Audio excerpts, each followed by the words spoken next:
Të nderuar deputet të Kuvendit të Republikës Kosovës, të dashur qytetar, i nderuar korp diplomatik i akredituar në Republikën e Kosovës, i nderuar kryetar i komunës së Shtimës zoti Qemal Aliu, të nderuar mysafir të pranishëm në këtë seancë, të nderuar përfaqësues të mediave, po fillojmë punimet e seancës së jashtëzakonshme të Kuvendit të Republikës Kosovës, sipas kërkesës së 41 deputetëve të Kuvendit, me një pikë të vetme të rendit të ditës që është zgjedhja e qeverisë së Republikës së Kosovës. Të nderuar deputet, në mbështetje të nenit 95 të Kushtetutës së Republikës së Kosovës, Presidentja e Republikës së Kosovës, zonja Vjosa Osmani Sadriu, me dekreti numër 184/25 të datës 4 nëntor 2025, ja ka propozuar Kuvendit të Republikës së Kosovës zotin Glauk Konjufca, kandidat për kryeministër për të formuar qeverinë e Republikës së Kosovës.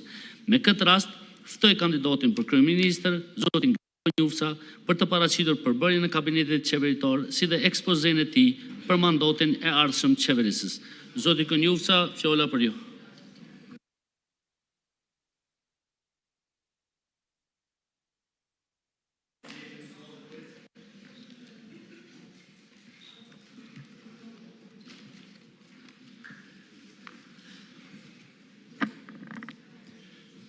I nderuari kryetari Kuvendit Dimall Basha, nderuar deputet, të dashur ambasador të vendeve mike në Republikën e Kosovës, të dashur mysafir, të nderuar gazetar të pranishëm,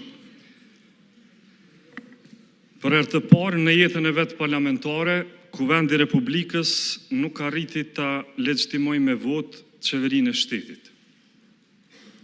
Votimi 26 shtetorit, votimit të 26 shtetorit i parapriu një krizë 6 mujore, e cila ishte rezultati pamundësisë për ta zgjedhur kryetarin e Kuvendit.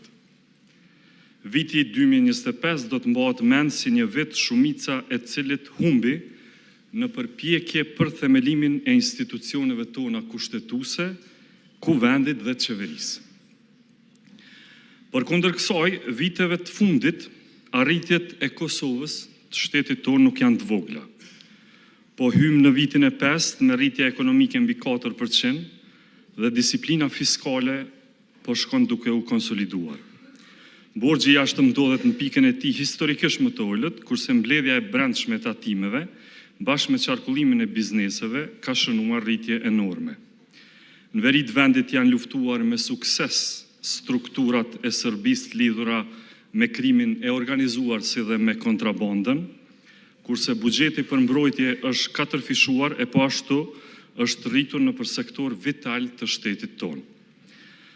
Në planin ndërkombëtar gjatë këtij mandati u mundsua lëvizja pa viza në zonën Schengen të qytetarëve tonë, kurse erdhën po ashtu edhe 3 njohje ndërkombëtare shumë të rëndësishme për Republikën e Kosovës. Këto janë bërë fal punës së mirë të qeverisë Kurti. Të nderuar kolegë, tash jemi në fazën e mandatarit të dytë për krijimin e qeverisë. Me këtë animozitet në spektrin ton politik, vështirë që do të arrijmë edhe një konsenzus për zgjedhjen e presidentit në muajin mars. Pa një qeveri të re, vendi ynë e ka të sigurt vetëm një gjë: thellimin e krizës aktuale. Përmes themelimit të kësaj qeverie, sot ne synojmë disa gjëra bazike për shtetin tonë. Së pari synojmë ta kursejmë Kosovën nga 2 palë zgjedhje eventuale. Do të ishte arrogancë ta çonim vendin tonë drejtën zgjedhje. Patëm zgjedhjen shkurt këtij viti, e pastaj 2 raunde zgjedhjesh lokale në tetor dhe në nëntor. Tash nëse shkojmë në zgjedhje të reja dhe në dhjetor, kush na garanton që do t'i shmangim ato edhe në mars? Nuk ka kurfar garancie. E nëse kjo ndodh, institucionet do të jenë gjithnjë të përgatitura, ama për qytetarët tonë është raskapitse, për KQZ-n një sfidë të cilën kur nuk e kanë provuar, është e pa precedent, kurse për taksat e popullit edhe 8 milion euro tjera të harxhuara pa arsye. Të mos harrojmë po ashtu që ideja e domosdoshmërisë së një qeverie përmes mandatarit të dytë lindi pas dështimit të mbledhjes së kryesisë së kuvendit. Në mbledhjen e parë të kryesisë së kuvendit, Lëvizja Vetëvendosje propozoi që përmes një marrëveshje politike të themelohen trupat e kuvendit, në këtë rast komisionet parlamentare, ashtu që ato së paku të mund të trajtonin buxhetin e ri të vitit 2026. Grupet parlamentare nuk u pajtuan, prandaj e vetmja rrugë është ezaurimi i mundësisë për krijimin e qeverisë në tentimin e dytë që i hap rrugë funksionalizimit të kuvendit. 3 hapa esencial janë ndërmarrë nga vetëvendosja për shmangjen e zgjedhjeve të njëpasnjëshme. Së pari 2 letra për koalicion, drejtuar partisë së tretë, të cilat u refuzuan. Së dyti përpjekja që në kryesi të kuvendit të gjendet një marrëveshje për themelimin e komisioneve parlamentare spaku për trajtimin e buxhetit, edhe kjo dështoi. Dhe e treta është kjo e fundit, ku ndodhemi tash, është votimi i qeverisë së mandatarit të dytë. Nëse dështon edhe kjo e treta, atëherë pashmangshëm shkohet në zgjedhje të reja parlamentare, ama duhet ta dim secili se çka mbart mbi supe, e këto janë përgjithësi të ndryshme. Disa çështje të cilat qeveria jonë do t'i trajtojë me urgjencë janë: buxheti i shtetit për vitin 2026, miratimi i planit rritjes së Bashkimit Evropian, disa marrëveshje të rëndësishme financiare ndërkombëtare, përfshirë edhe ato me Bankën Botërore, ekzekutimi i pagave të punëtorëve të Radio-Televizionit të Kosovës, si dhe miratimi i buxhetit për komunat Prishtinë, Gjilan dhe Zubin Potok. Duhet t'u risjell në mendje po ashtu që unë po kërkoj nga ju diçka që ne vetë e kemi pas bërë në vitin 2020. Të gjithëve na kujtohet se si vetëvendosja e pa të votuar buxhetin e qeverisë Hoti me 29 dhjetor të vitit 2020. Neve nuk na u pa dukur ai buxhet i personit Avdullah Hoti, por i shtetit të Kosovës. Edhe ne mund të mos e kishim votuar atë buxhet, ama do të bëshim përgjegjës për një krizë nga e cila rrezikoheshin drejt për drejt të gjitha pagat e sektorit publik. Ne atëherë bëm dallimin mes asaj që ishte interes publik dhe betejë politike e përditshme. Ne atëherë ditëm që po të mos votohej ai buxhet, nga ne, kryeministrit në atë kohë Hoti, ndoshta do t'ja kishim bërë një goditje simbolike, ama goditjen më të madhe do t'a kishin marrë ushtarët e policë tonë, arsimtarët e mjekë tonë, administrata e pensionistët tonë. Ne e ka përcyen veten atë ditë, e njëjta po kërkohet edhe nga ju sot.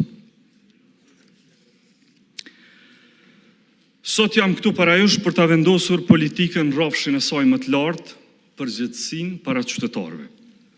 Shteti nuk është një skenë ku luajnë vetëm interesat, shteti para së gjithash është një marrëveshje etike për të mirën e përbashkët. Në këtë kuptim nuk ka vlerë menaxhimi i status quo-s, por e rëndësishme mbi të gjitha është tejkalimi i saj. Ne mund të hapim një horizont të ri, të dashur kolegë. Një horizont ku askush nuk humb asgjë, por përkundrazi, rirreshtohen mundësitë për të gjithë pa përjashtim. Institucionet nuk ekzistojnë për ta mbrojtur forcën bllokuese a penguese, por për t'i fuqizuar qytetarët dhe popullin. E ardhmja nuk ndërtohet me frikë droj, por me vetbesim dhe me dije.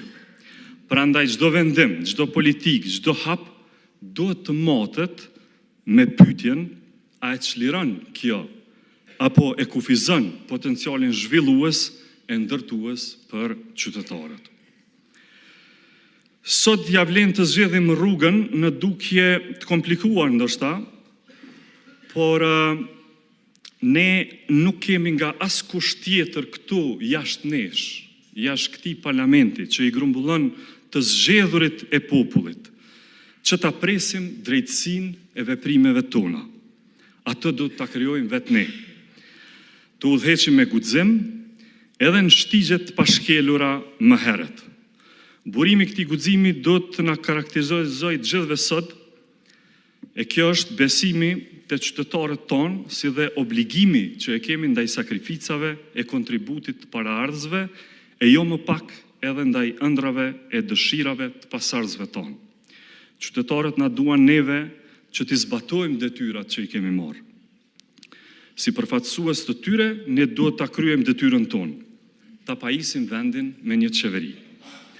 Rritja ekonomike si vjet do t'jetë, e kam fjalën për vitin e ardhshëm, sepse po hym tashmë në vitin 2026, mbi 4% të bruto prodhimit vendor. Rritja e konsumit, e eksporteve dhe investimeve kapitale është e qëndrueshme. Kjo na mundson që ta rrisim, ta shpërndajmë rritjen e zhvillimit ekonomik, e që zhvillimin ta kthejmë pastaj në progres, që ekonominë ashtu ta kemi në shërbim të shoqërisë tonë. Viti i ardhshëm do të jetë në një rënon vit investimeve kapitale me mbi 1 miliard euro, i mbështetjes të prodhimit në sektorin privat me financim deri në 1 miliard euro, edhe kjo, i fillimit urgjent të hekurudhës Prishtinë-Durrës dhe i 5 digave për akumulimin e ujit e i projekteve treja energjetike me burimet që i kemi. Kurse në anën tjetër, po ashtu vit i rritjes së pagës minimale në 500 euro, i mbrojtjes së të drejtave të punëtorëve, i reformës së sistemit tonë pensional, i fillimit të ndërtimit të sistemit informativ shëndetësor për fondet e sigurimeve shëndetësore. Me llogaridhënie të rregullt e transparent të proceseve, me sundim të ligjit e të rendit publik, do t'jemi në nivel të përgjithësisë shtetërore me funksionet që bartim dhe detyrat që i kemi para nesh.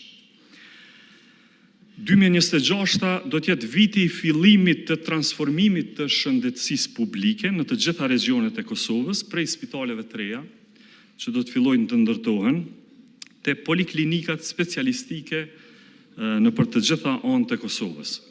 Është viti i fillimit të punës për ngrohtoret qendrore në regionet që po presin prej vitesh, e po ashtu edhe viti i fillimit të mbështetjes për vajzat dhe gratë, si asnjëherë deri më tani, pra edhe i mbështetjes me programe speciale për punësimin e tyre. Të rinjve në sektorin e teknologjisë së informacionit dhe të komunikimit, do t'ju qasemi me investime që do të ngritë këtë sektor në një nivel të ri. Kështu do të mundësojmë kapërcimin e madh nga ndërmarrësia individuale në investimet strategjike, madhore dhe krijimin e ekosistemeve të reja vendore. Do të realizohen edhe qindra projekte tjera të rëndësishme infrastrukturore, si dhe në çdo fushë të shtetit tonë. Të dashur kolegë, zonja dhe zotrinj, më lejoni që ta prezentoj kabinetin e qeverisë së re. Zëvendës kryeministri i parë dhe ministri i punëve të jashtme dhe diasporës, Albin Kurti. Zëvendës kryeministre e dytë dhe ministre e drejtësisë, Donika Gërvalla. Zëvendës kryeministri i tretë për çështjet pakicave dhe bashkëpunim, Fikrim Damka. Ministri i financave dhe ekonomisë, Hekuran Murati. Ministër për familje dhe mirëqenie sociale, Andin Hoti. Ministër i mbrojtjes, Ejup Maqedonci. Ministër i punëve të brendshme, Xhelal Sfeqla. Ministër i administratës publike dhe digitalizimit, Lulzën Jakxhiu. Ministër i shëndetësisë, Arben Vitia. Ministër i arsimit dhe shkencës, Avni Zogjani. Ministër i kulturës dhe turizmit, Fatmir Spahiu. Ministër i sportit dhe rinisë, Blerim Gashani. Ministri i Administrimit Pushtetit Lokal Rasim Demiri, Ministri e Mjedisit dhe Planifikimit Hapsinor Fitore Pacolli, Ministri i Bujqësisë, Pulltarisë dhe Zhvillimit Rural Armend Muja, Ministri i Infrastrukturës dhe Transportit Besnik Bislimi, Ministre e Tregtisë, Industrisë dhe Integrimeve Evropiane Mimoza Kusari, Ministri